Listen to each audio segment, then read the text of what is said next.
Hello students, welcome to EPG Pathshala.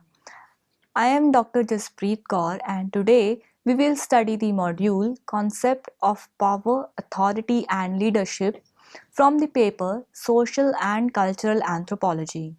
Let us go through the learning objectives of this module. The first is to understand the concept of authority and its development over age, to understand the concept of power and its development over age, to understand the concept of leadership and its development over age, and to understand the relationship between power, authority, and leadership. Now, a society as defined in Oxford Dictionary is the community of people living in a particular country or region and having shared customs, laws, and organizations. This framework of society is shaped in a pyramidal system wherein a particular person or fraction takes care the regularity affair of the society. On a broader scale, a country run by the president or prime minister is aggregate of different societies. So for the organization of society, there should be people with authority, power and leadership. Sociologically, authority and power are loosely differentiated and have been found to be overlapping. By definition, power can be understood as the capability of a person to do certain things, whereas authority is the power or right of a person to make decisions for an organization. However, a leader can have authority to exercise his powers or to demonstrate his authority. Authority and power. Max Weber, who was one of the eminent sociologists, defined power as the probability that one actor within a social relationship will be in a position to carry out his own will despite resistance, regardless of the basis on which this probability rests.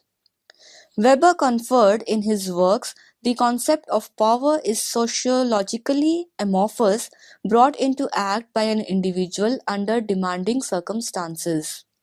On the other hand, Max Weber defined authority as the probability that a command with a given content will be obeyed by a given group of persons. Power and authority can be differentiated on the basis of stature of individual. That is, association of power is related to personal features of an individual, whereas association of authority is to the social status of the individual. Power and authority can be exercised by an individual either in a positive or a negative way.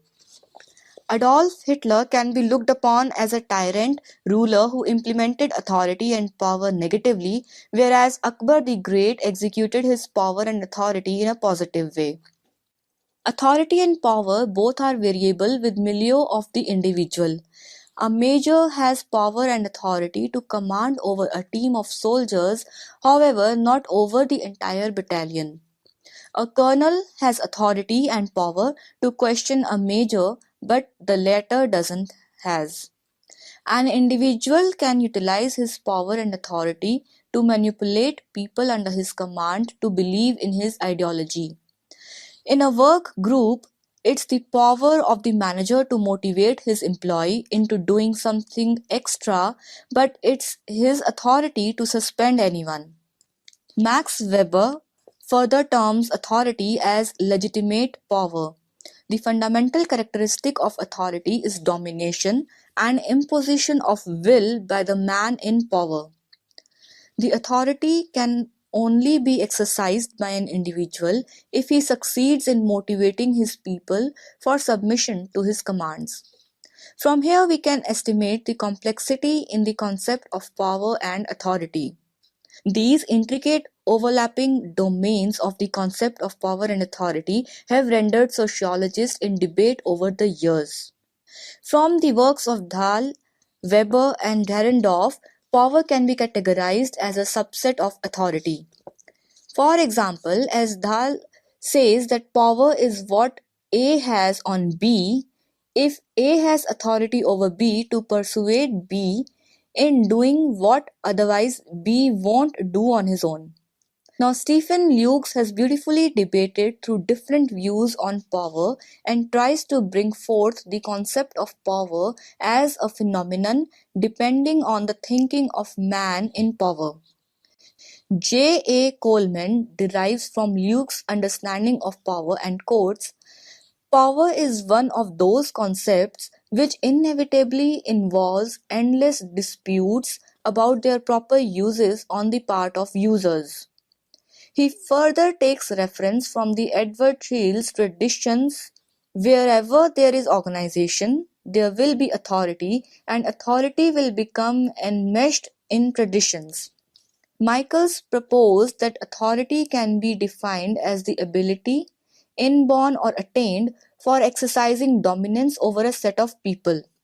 As repeatedly mentioned, authority, Roberto Michaels also holds that, is a manifestation of power and is dependent on the obedience of the followers.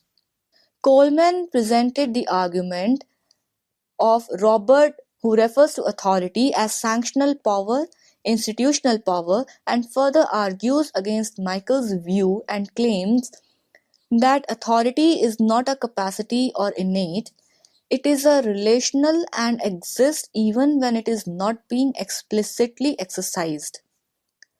Power and authority can be distinguished, as per Coleman, on the basis of moral of individual in command.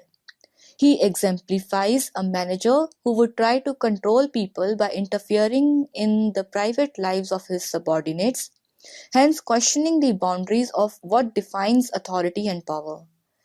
Albeit the manager has authority over the defined assignments of his subordinates, however, when he trespasses into their lives, he delegitimizes the authority into power. So, strolling through this concept of power and authority, let me provide a sequential view on both of these. As per Dahl, the concept of power and authority is not naive, but has been discussed since the time of Plato and Aristotle. He further argues that since authority and power have synonyms in every language, so it can be said that the concept of both exists in every community. It has, however, only after Weber's works that a pattern or a systematic understanding of both concepts starts to begin. Now, Weber in 1947 categorized authority into three broad categories. Let us look at them one by one. The first is the legal authority. The legitimacy of this type of authority is dependent on the set of laws and rules written in a state and applied administratively and judicially. The example of it can be seen in the administrative offices. The persons who behold and regulate such authority are elected through legal procedures, and the authority is restricted to the stature of a person, and implementation of authority is in turn dependent on the hierarchical superiors. Government offices can be sought as the best example for the rational legal authority. The second is a traditional authority. As the word tradition speaks for itself, this type of authority is legitimized by its ever existence in the society. It can be exemplified by the monarchy system. Now, people belonging to this type of authority enjoy their position as they have inherited it by birth. Nepotism usually gives rise to such authority, that is, a person favored by a king or a ruler can pass on the attributes to his kith and kin. And the last category is the charismatic authority. This is a class of authority wherein a leader has intrinsic quality of cowing people into following him. Historically, two perspectives can be seen in this category. One is the religious and the other is the political. Now, Jesus Christ, Moses, Moinuddin Chisti, Gautam Buddha and Rama displayed miracles which made people to believe in them. And politically, Adolf Hitler, M.K. Gandhi, and Martin Luther King, by virtue of their personal oration skills, made people to follow them. In either case, the followers submit themselves to their will. Now let us look into the types of power. Power, according to Max Weber, is the ability of an individual or an organization to accomplish objectives with or without the help of subordinates on the objectives. As Max Weber said in his book Society and Economy, by power is meant every opportunity or possibility existing within a social relationship which permits one to carry out one's own will, even against resistance and regardless of the basis on which the opportunity rests. To dictate and emphasize on power and its source, three theories have been proposed, and these are the pluralist theory, the power elite theory, and the Marxist theory. Briefly, the pluralism dictates the distribution of power, whereas elitist and Marxist theory emphasizes on concentration or centralization of power. John French and Bertram Raven categorized power into 5 categories. Let us discuss these one by one. The first is the legitimate power. This type of power is related to stature of an individual. Now, people believe in him and think of him as an ultimate authority to make any kind of decisions. An example of this kind of power is the sergeant in field, the prime minister, the chief executive officer of a firm, and etc. The second is the reward power. It can be somewhat sociologically related, analogously to behavioral training.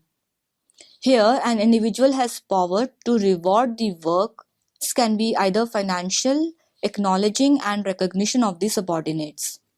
The third in the category is the expert power, type of submission to the skills of superior. This class of power is attained by individual on the basis of his expertise in the field. For example, a new research scholar bestows a scientist with such power because he submits to the experience and expertise of the scientist in the field. Likewise, in a hospital, young doctors submit to the decisions of senior specialists. The project leader may be able to exercise expert power either as a subject matter expert in the content of the project or as an expert in the context of the project. The tools, practices, disciplines, and rigor of effective project management. The fourth is the referent power. Now, unlike others, this type of power is more or less dependent on positive favoritism. Positive favoritism can be understood as the person is capable of influencing his friends, relatives, neighbors, and other members of the society and earn their loyalty. These motivations can be achieved by showing affection, admiration, people-friendly behavior, and discussing ideology rather than imposing it. Referent power can be rooted from one person liking, respecting, and or seeking approval from another and connecting with that person. An example can be celebrities who have referent power by which they influence and have earned respect cum loyalty from the people. The last is the coercive power. As it is explicit by the term coercive, this type of power is achieved by force. Generally, it has been reported in history as negative in nature. A leader or king forces people into submitting to his will and thinking. The person in power can punish or penalize the follower for not admitting his ideology or not fulfilling assignments that are assigned to him. The famous examples can be of Adolf Hitler and Napoleon. However, it is not always negative in nature, but for example, in case of national emergency, a leader can utilize force to deal with the situation. And similarly, in a corporate office, a manager might pressurize his subordinates to achieve company goals. French and Raven, by their classification, revolutionized the concept of power and structured the organizational studies. In other terms, we can say that the pluralistic view of Max Weber has dominated the concept of authority by his tripartite classification. French and Raven formalized the concept of power. An argument raised by Zambrano and Lukes on concept of authority furthers the theory of Max Weber's view on authority. They add that authority is dependent on the relation between superiors and the superiors and further define that a multiple perspective aspects need to be considered for better understanding of the concept of authority.